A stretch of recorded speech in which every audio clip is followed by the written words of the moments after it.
ದಿನದಲ್ಲಿ ಯೂಸ್ ಮಾಡ್ತೀವಿ. ಟೈಮಲ್ಲಿ ಯೂಸ್ ಮಾಡ್ತೀವಿ. ಜಾಸ್ತಿ ಯೂಸ್ ಮಾಡೋದು ಅಂದರೆ ದೀಪಾವಳಿಗೆ. ನಾವು ದೀಪಾವಳಿ ದೊಡ್ಡವರಿಗೆ ಏನನ್ನ ಇದು ಮಾಡಬೇಕಂದ್ರೆ ಭುಜದ ಮೇಲೆ ಇದು ಹಾಕ್ಕೊಂಡು ತಲೆ ಮೇಲೆ ಇದು ಹಾಕ್ಕೊಂಡ್ರೆ ಇದಿಲ್ಲ ಅಂದರೆ ಕಾರ್ಯಕ್ರಮಗಳು ಯಾವುದು ಮಾಡೋಕ್ಕೆ ಬಿಡಲ್ಲ. ದೊಡ್ಡವರು ಮೊದಲಿನಿಂದ ಬಂದಿರೋ ಸಂಪ್ರದಾಯ ಇದು. ಹಳೆ ಪುರಾತನ ಕಾಲದಿಂದ ಬಂದಿರೋ ಸಂಪ್ರದಾಯನ ಇಲ್ಲಿವರೆಗೂ ಹಂಗೆ ನಡ್ಕೊಂಡು ಹೋಗ್ತಾನೇ ಇದೆ ಇದನ್ನು. ಇವಾಗ ಕೂಡ ಕೆಲವರು ಇದನ್ನು ಈಗಿನ ಕಾಲದಲ್ಲಿ ಟೆಕ್ನಾಲಜಿ ಏನು ಬಂದಿತ್ತು, ಟೆಕ್ನಾಲಜಿ ಫಾಸ್ಟ್ ಇದ್ರು ಕೂಡ ಇದನ್ನು ನಾವು ಬಿಟ್ಟಿಲ್ಲ. ಸಂಸ್ಕೃತಿ ಹಂಗೆ ಉಳಿಸ್ಕೊಂಡಿದ್ದಾರೆ.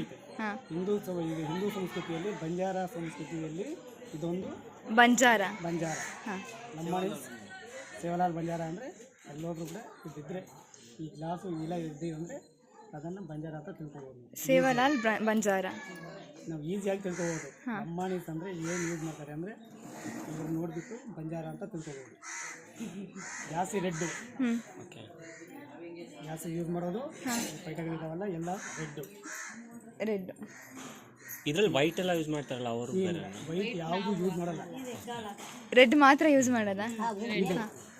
ಇದು ತಲೆ ಮೇಲೆ ಇರುತ್ತೆ, ಇದು ತಲೆ ಮೇಲೆ ಇರುತ್ತೆ, ಇದ್ರ ಮೇಲೆ ಇದಿರುತ್ತೆ. ಹೌದು, GPS ರೆಕಾರ್ಡ್ ಮಾಡಿ ಇದಿರುತ್ತೆ. ಇದು ಕೆಳಗೆ ಮೇಲೆ ಪಾತ್ರೆ ಬರುತ್ತೆ, ಹಿತ್ತಾಳೆ ಪಾತ್ರೆ ಬರುತ್ತೆ. ಹಿತ್ತಾಳೆ ಪಾತ್ರೆ ಬರುತ್ತೆ. ಹಿತ್ತಾಳೆ ಪಾತ್ರೆಯಲ್ಲಿ ಅಕ್ಕಿ ಈಗ ಅವೆಲ್ಲ ಹಾಕ್ಬಿಟ್ಟು ತಲೆ ಮೇಲೆ ಈ ಹೆಣ್ಮಕ್ಳು ಇರ್ತಾರಲ್ಲ ಮದುವೆ ಆಗದಿರೋದು, ಆ ಹೆಣ್ಮಕ್ಳಿಗೆ ಅದನ್ನ ಎತ್ತುತ್ತೀವಿ. ಮದುವೆ ಆಗದಿರೋ ಹೆಣ್ಮಕ್ಳಿಗೆ ಮುಂದ್ಗಡೆ ಅವ್ರಿಗೆ ನೀರು ಹಾಕೊಂಡು ಹೋಗ್ತಾ ಇರ್ತಾರೆ. ಮುಂದ್ಗಡೆ ನೀರು ಹಾಕೊಂಡು ಹೋಗ್ತಾರೆ. ಮುಂದ್ಗಡೆ ನಮ್ಮ ಪದ ಜಾನಪದ ಗೀತೆ